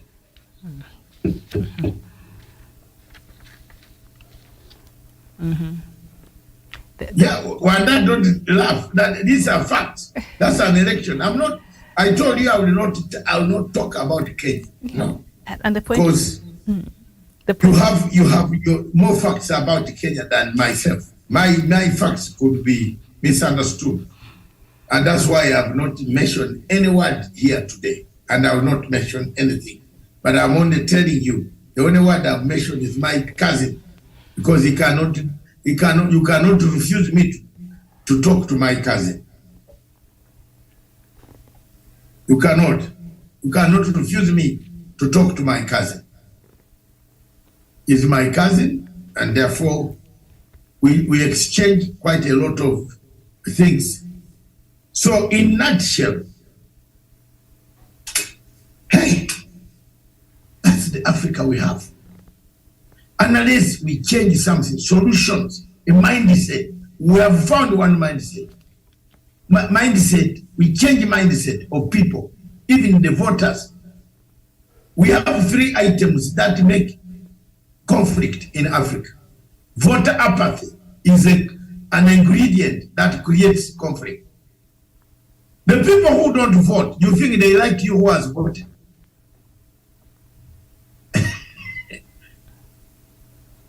Let's finish this one of winner takes all first. Because Miriam, you have become a magician. Solve for us this question of winner takes all. Isn't it also an obstacle? And how can we solve it? I'm not a magician. But maybe Wanda would like to say something before I come in. He's been quiet for a while. Wanda, would you like to speak on this? And then I will. In fact, the 590 MPs, to me, tells me we didn't just win the first one, but we went on a 50-50. One, the mindset has created another problem of the structure. That the mindset of the mindset that we have has created a democracy that allows a small nation not look into how to lead that to lead the people in that region, but instead to share positions. And at times, when you equally look into if we want to change the mindset of those persons in these that we give the roles of managing the elections, then I look at someone like Msando, and I'll imagine Msando had the proper mindset. But in this case, he was executed. He was done away with. So it tells me that, yes, there is also a problem then with the structures. We look into the solutions. I look at this structure, then I'll imagine the systems have allowed the 5 years termly elections. Then in these 5 years termly elections that the mindset and the system has, the mindset has created a system that does that, has allowed us now to embrace a system that allows now people rigging elections, and we keep on losing money after every 5 years and picking conflicts after every 5 years. Then what if this mindset allows us to do away with that system? So that we craft now a system that allows us to lead each other without creating a loophole of creating so many positions, like the 590 positions, or creating systems and structures that don't help us at all. And in this case, I feel like, yes, we have 2 problems here. There is a problem of us, the individuals, and there is a problem that we have created from us, based on we people. We have ended up now creating another problem in the systems that we are now failing to address it. That we, the people, have allowed ourselves to embrace this democracy and embrace some things in this democracy that we cannot solve. That when we sit here today, we just say we want democracy, we want elections after every 5 years, but we are unable to solve the question of how do we then ensure that even if I win and lose, I win and lose fairly or freely, then we still harnessed the values and everything that the other party believed or thought are okay. And at times, and it is the reason why I've never embraced the Western democracy. That I look at the Western democracy as a problem in Africa. that it is very expensive, and I'll equally look at it as one way that was introduced in Africa to confuse Africans, to make Africans get weak leadership, and from the weak leadership to get the puppets of the West. As a person, I've never liked this democracy. I like other elements of democracy, but I hate the elections as an element of democracy. Miriam. Okay. But you also started in supporting that point earlier on by saying the reason why you like democracy is because it gives you a choice. You have a choice to go choose your. So you have to pick your stand. You see, You have to pick your stand. you are coming in. And You are coming to my pitfall of Yes. insanity. Yes. You are about to land there. No, You know, I'll be careful. Yeah, go You ahead. know, the only thing, Miriam, that I like with democracy is when we talk about equity, is when you talk about Where equality. is equity in Africa? And that's, I mean, probably some men will No, laugh, but where is equity in Africa? In London, In an ideal, I don't need money to stand for an election. That is where equity is. In fact, now the Labour Party, if they call for a snap election, I'm going to contest. I'm going to contest. I'll put my name and I credential to the Labour Party and ask them, here I am again. The other time you disqualified me because I was supporting a Rogo guy called Mugabe. You harassed me, you removed me. Yes, my name was kicked out because of Mugabe. I would have been an MP direct from Mount Elgon, direct in the House of Commons. Voila! Miriam, you would be very happy. Maybe you would not have met me here now. that is true. But also, what is true is Mugabe was not rogue. No, I am not saying wrong, a wrong Mugabe. That's what, not wrong. Mugabe was not a wrong. rogue. Yeah, he was a two-person. Yes, wrong Mugabe. That's what they told me, a wrong person, a wrong number. That is the letter I have in my house. That you are a Labour Party member of the National Executive from Croydon Central constituency. On Croydon Central constituency, a delegate to the National Executive Council, which screens the Prime Minister. How did you end up supporting a wrong number? Voila! Nafasi yangu ilichukuliwa. If you look at my MP, he's not even rich. Medium, if you look at him, mzungu unangesema ala uona huyu. But a lot of Western democracies, the leaders there don't go there to serve. Yes. They don't use a public office to gain wealth. They're there to serve.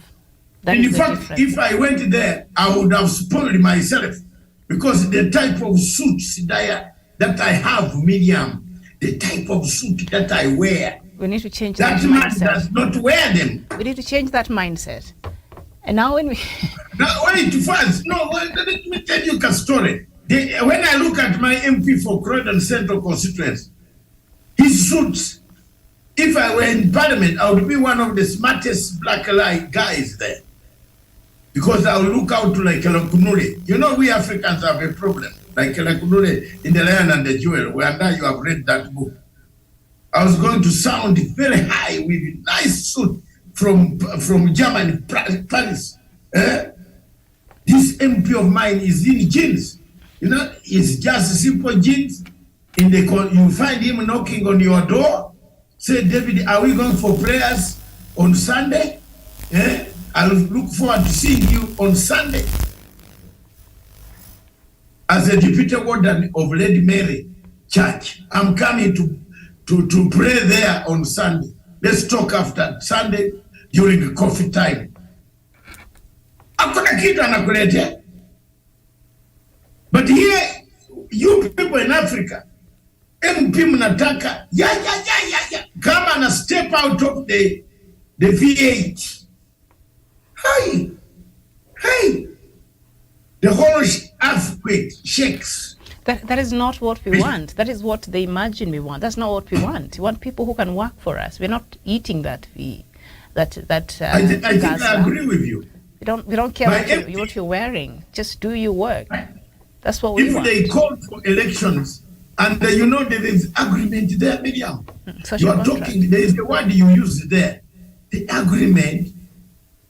Like now, he has already said, David, if you want it, I can step back. Have you ever heard of that type of democracy? Because he says he spends most of the time the queue of people that whose problems is solving. People whose papers have been rejected, people who want him to write a recommendation letter. He holds what we call workshops.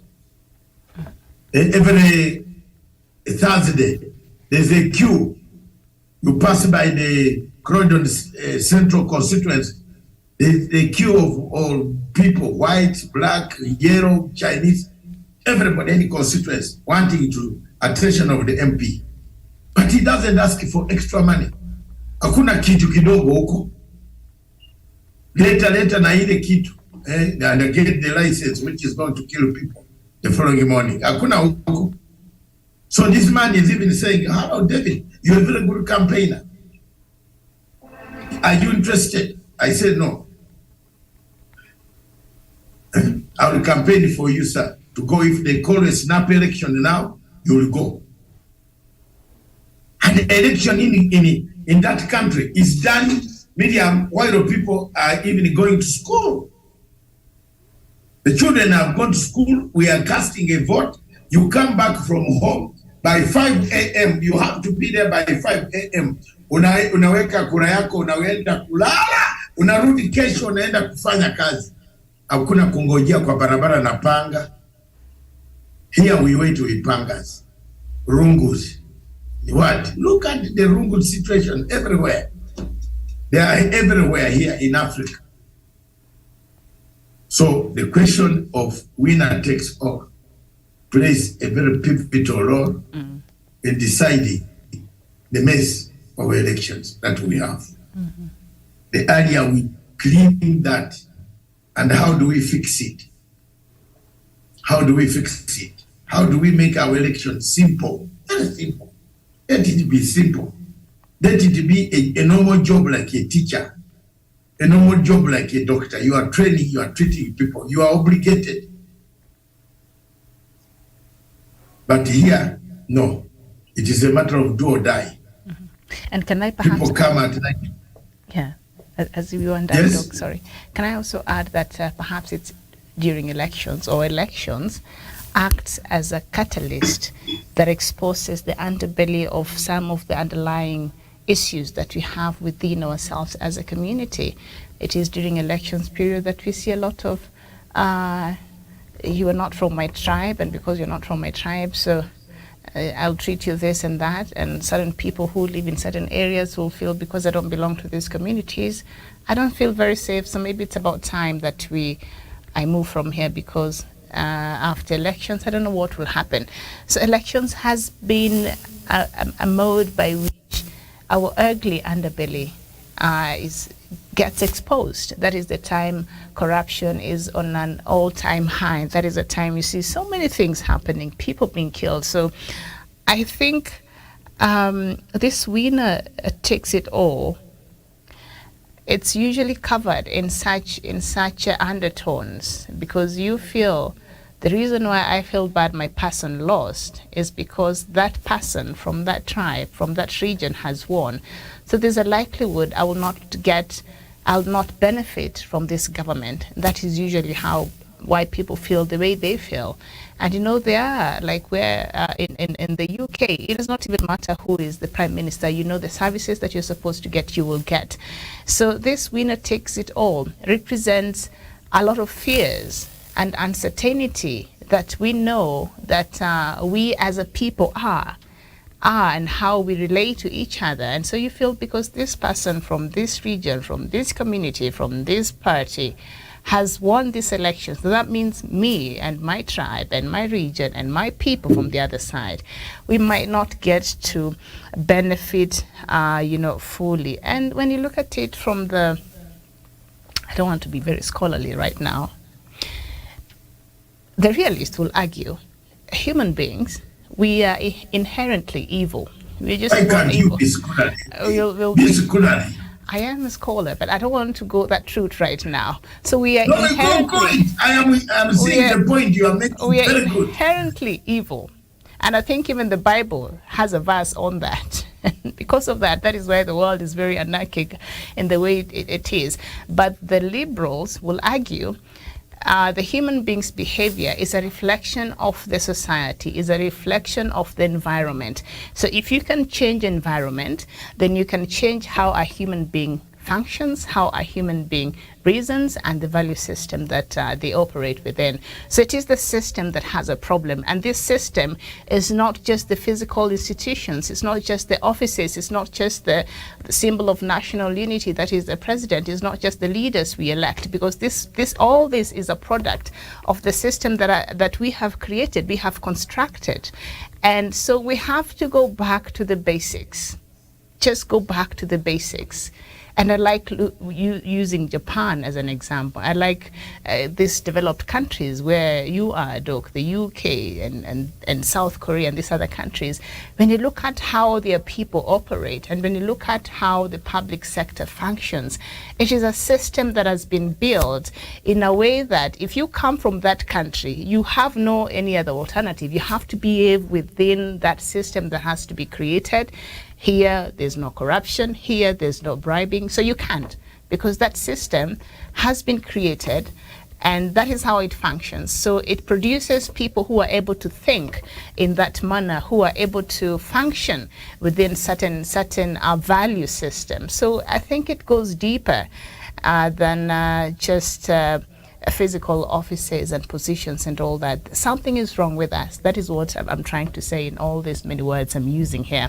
Something is wrong with how we think. Something is wrong with how we have been socialized. Something is wrong with how we have done things for a very long time. And until we really embrace change and something different, and we get tired of how things are, because this is it's not working, then we shall continue having very chaotic elections. We shall continue having very corrupt leaders.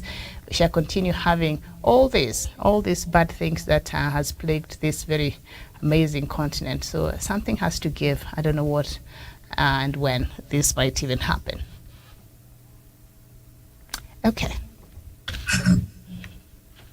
Miriam, you talked about, there is a point you are making, then it ran away from me. When you said, just repeat a bit something about scholarly. Oh yeah, the realist and the liberalist argument. The realist will argue a human nature is inherently evil, but the liberalist will argue what makes the human nature evil is because of the environment in which they find themselves. So if you can change the environment and the value system of that environment, then definitely a human being can change. And I tend to follow that theory or that thought process. I think there I agree with you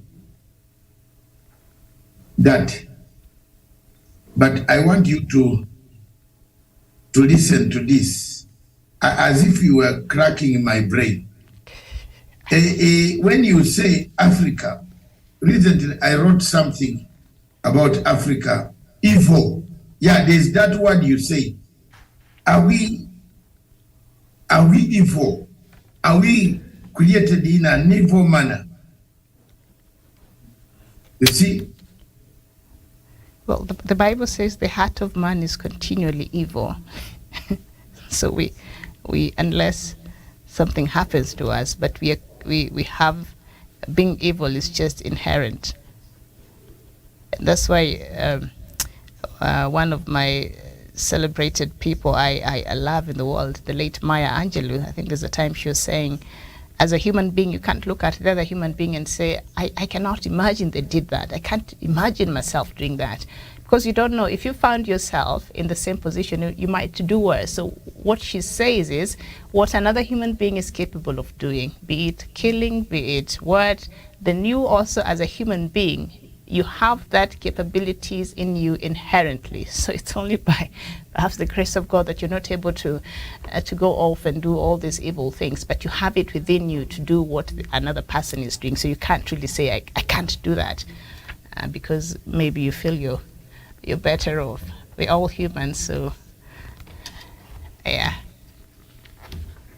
Well, we are humans, but I was saying in Africa we are evil. We have evil hearts. That's the word. We are all evil. Look, we know these rules are there, Miriam, but we become very devilish. You think the MP does not know that he was elected to serve people, not to show people how many cars he has. There is an MP somewhere in Africa who said he's now going to buy a V8. He has promoted to buy a V8 and even displayed this V8 in the press. Now look at that. That's the evil mind we are looking at. Can such a man who is telling the people who gave him the position to see, make sure there is piped water, there is medicine, there is what? Look at that.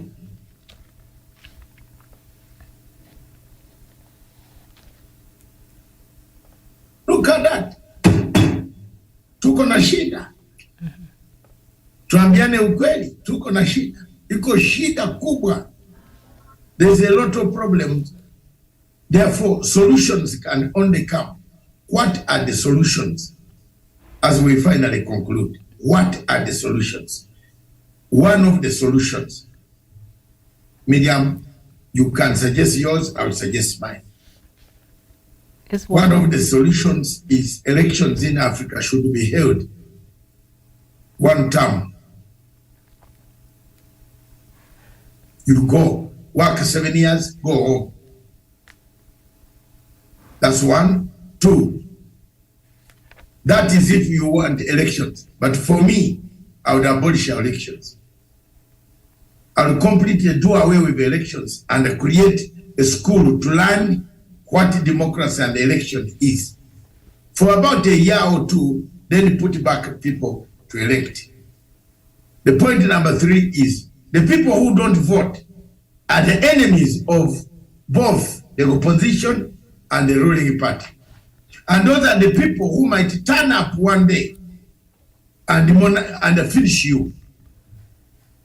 I was looking at the stats of Nigeria.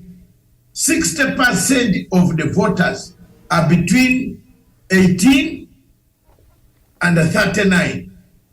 You saw that medium yesterday? Nigerian election, which is coming next week, next month. They are youth under that age. And it has a population of 92 million voters. 92 million voters. Now, if you tell me 60% are youth, and that all these youth, none of them is even very near these guys. Kila mtu ako na kitu yake. And they are charged. And the biggest population is in the southeast of Biafra, where the population is really heavy. And when you hear of 500,000 daggers being bought to slash who? Is there a forest that we are trying? The tropics, maybe there are some tropics. Have you ever been to tropics of Nigeria? The map of tropics, actually, inaanzia hapo, inakuja, inakuwa. Maybe there are forests that they want to cut, but that's all I can say. So elections in Africa trigger conflicts. African countries should always strive to be beyond Caesar's wife. anybody who has been given the responsibility on the continent to run elections. To me, it should be 7 years. You go. It will lessen the sweetness. Because you know, see that in Africa, like in Nigeria now, nobody is bothering about the MP or Senate. People are bothering about the president. It's the sweetest. Another thing that can help Africa is to stagger, to avoid violence, stagger the elections. Conduct the elections of parliament differently from the elections of presidential. I don't know how you can do that, but it could help to lessen the pressure.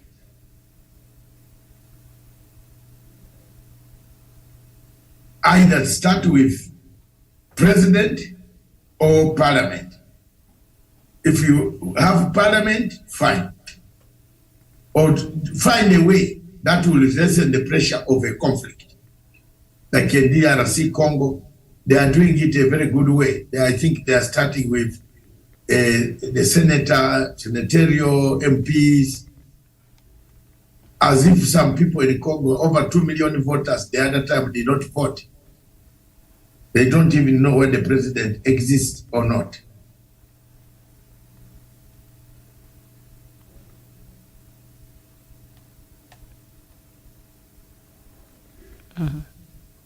So for me, thank you very much, Wanda.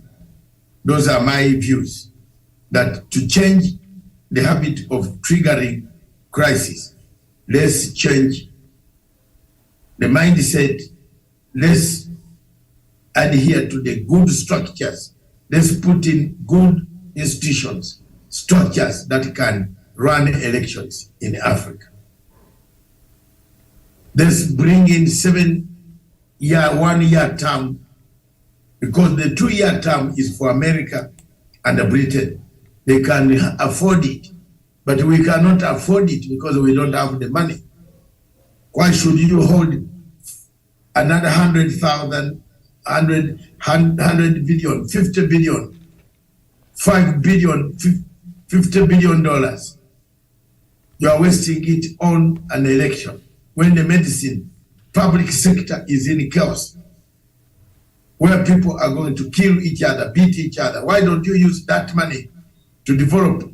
Why don't we develop a Chinese method of even having no elections, or have elections once and we select people who are with good manners? Do we study the people? I think Miriam's answer is China studies its people whom they send to the General Assembly of the Communist Party.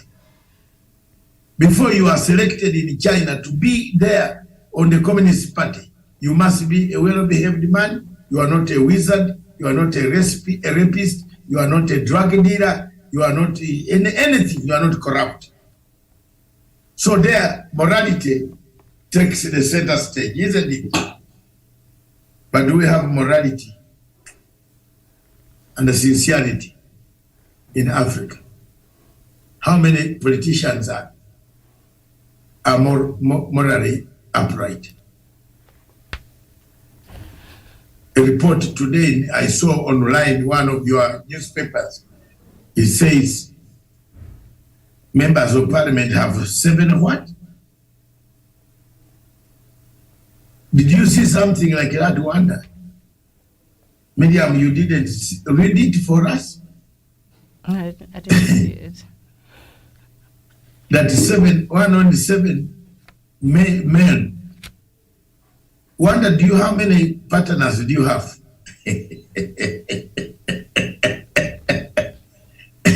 Did you see that report, Miriam? Very interesting. That MPs have what? 7 partners? That was on the yesterday's paper, I think. Yesterday's paper, it says what?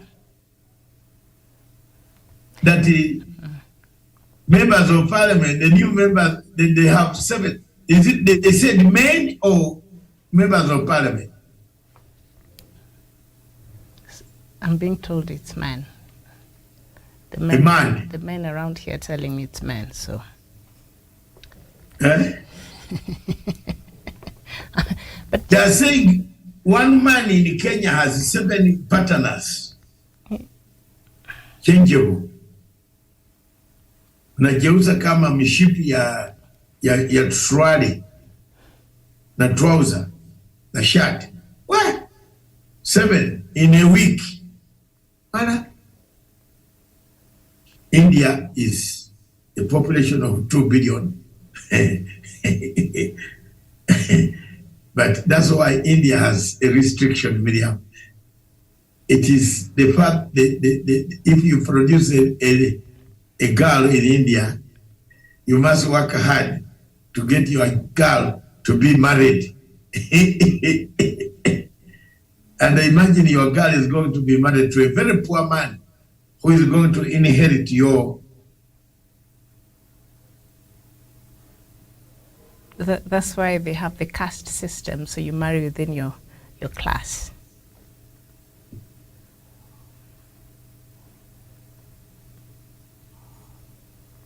Okay, so we call it a day. Wanda has not said anything. And all the things that I've said are the ones that you wanted to say. I think you have summoned. Wanda, would you like to add something? Yeah, the other thing that I probably would like to add as a way of trying to sort the messes in Africa, I don't see why we should keep calling our electoral commissions independent, and yet in one way or the other, the executive appoints, those commissioners, they share those persons, and they keep on, they end up being vetted by the legislature. So I don't see at any point we call our judiciary independent when the magistrates or the judges, or in one way or the other, the executive and legislature is having a hand in this. That we want the judiciary to ensure that the systems are working, people are held responsible, people are accountable of what they are doing, but the very persons are the ones employing persons in the judiciary, persons in the electoral commissions. And therefore, as a way of probably trying to sort these messes, if we call an organization or a team independent, let us structure a mechanism of making it fully independent so that they don't end up leaning on the side that employed them or the appointing side. And it has been evident that you will see judiciary trying to lean on the side of executive so that they will get some favors in a budgetary allocation. Therefore, if we want them to ensure that structures are working, then let us make them fully independent so that they will not lean on either side. And I equally agree with Dr. Masanga that having 2 terms elective positions to the most competitive seat, the presidency, makes it even worse. Let these guys be elected for 1 term, they go do whatever they want to do, then they go home. So that we don't end up people moving or people being pushed to one side, to the other side, the left side, the center, but let them just go in based on how many years we want to give them, then they go home.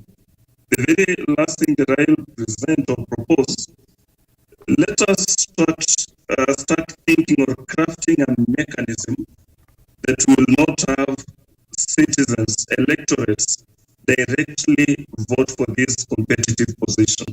We end up polarizing these people. We end up dividing these people into 2. That we'll end up with a team that supported this that we call in the opposition, picking a conflict with this team that probably won the day. We end up further dividing ourselves into tribes. And therefore, let us craft a mechanism. I don't know how these will be crafted, but let us craft a mechanism, a way out, that citizens can only elect their representative at the lower levels. But when it gets to these most competitive, unifying seats, let it remain unified. that these citizens are not divided. And we cannot call presidency a position of unification, and we are using the same position of unification to divide people as we get that unifying seat. I will land, or I will yield on that. Probably have you, Miriam, get on it. Okay. Thank you. No, I don't think I have anything else. Do we have anything more, Miriam, to add other than to say? Yeah. I want to take this opportunity to thank you for having been bold. One bold step is the word mindset. We call it. We must change our mindset. Once you are given a place, a structure to work on, focus on the structure. Don't focus on the periphery in Africa. Elections are very emotive. Elections can produce bloodshed.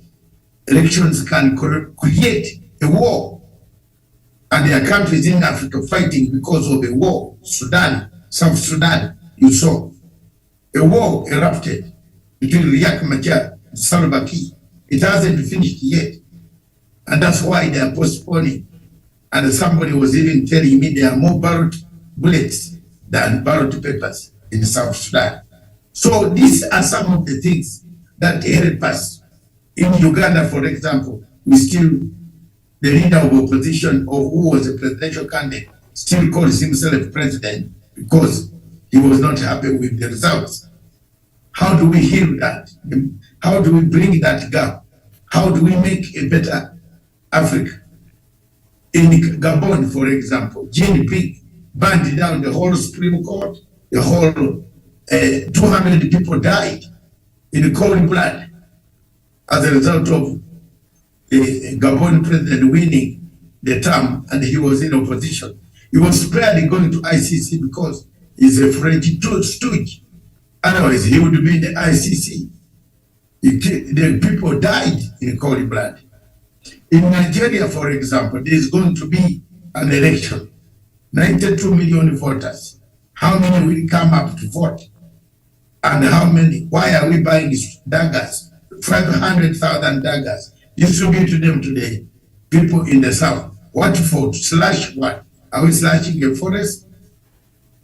In Zimbabwe, look at the mess between Chamisa and the ZANU-PF President Emerson Mnangagwa. They have talked of meeting, sitting down to find a common destiny for their country, Zimbabwe. Still, they have never met. You know? So what can we do different? I want to end here by saying Tanzania has done it differently. There is no political opposition. Opposition in Tanzania is allowed to play its role. President Samia Suluhu has allowed them to play their role. They can campaign, they can hold rallies. And my friend Lindu just ended exile just a few days ago. Is back now officially in Tanzania. So these are some of the good examples, but the rest of African places, spots where elections are going to be conducted, we still have worries. Thank you very much, ladies and gentlemen. Thank you for being there. Tomorrow at 11, we shall struggle to look at, on Twitter space, both why Africa should have 54 missions. 54 missions. Yet we have African Union. Surely, don't you think? Miriam, again, I think you will score more marks. Yes. Bring your scholarly approach here. And you tell me why there should be 54 ambassadors sitting in New York. Then you go to Washington, you have another, the whole Africa is represented there in Washington. Why? What do they help us? Yet we have African Union. Why don't we have one ambassador, give a big secretariat to handle all the volume of work on African that comes from Africa? Why? We save the money. So don't think Matanga is here to criticize only. I give solutions. And therefore, if I were the chairperson of African Union, I will propose it to the heads of state so that the money we spend, 5 cars, 5 drivers, 2 porters, those cooking food, those carrying luggage, those secretariat, some of the African countries rent property in New York. My country does not rent any property because it bought its property cash. One of the things Idi Amin did was that madness. He bought it cash. So we don't pay any rent. We rent it out and get more money instead. But most of all these African countries, they have rented properties in the US, which takes a lot of money. And some of these want 1 full year rent in advance. Because a diplomat can pack up at night and leave you with an empty house. You will not take him anywhere.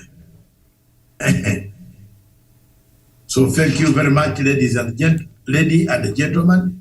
Thank you again, Miriam. Those who want to continue with Miriam at 3 p.m. East African time, which will be 1 o'clock where I am.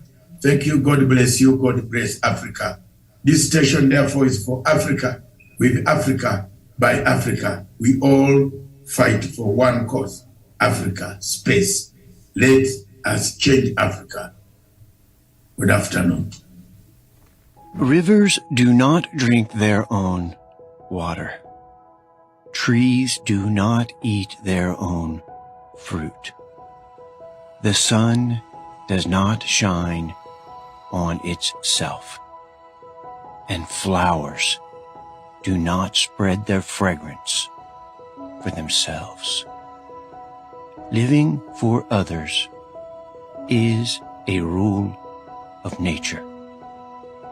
We are all born to help each other. No matter how difficult it is, life is good when you are happy, but much better when others are happy because of you.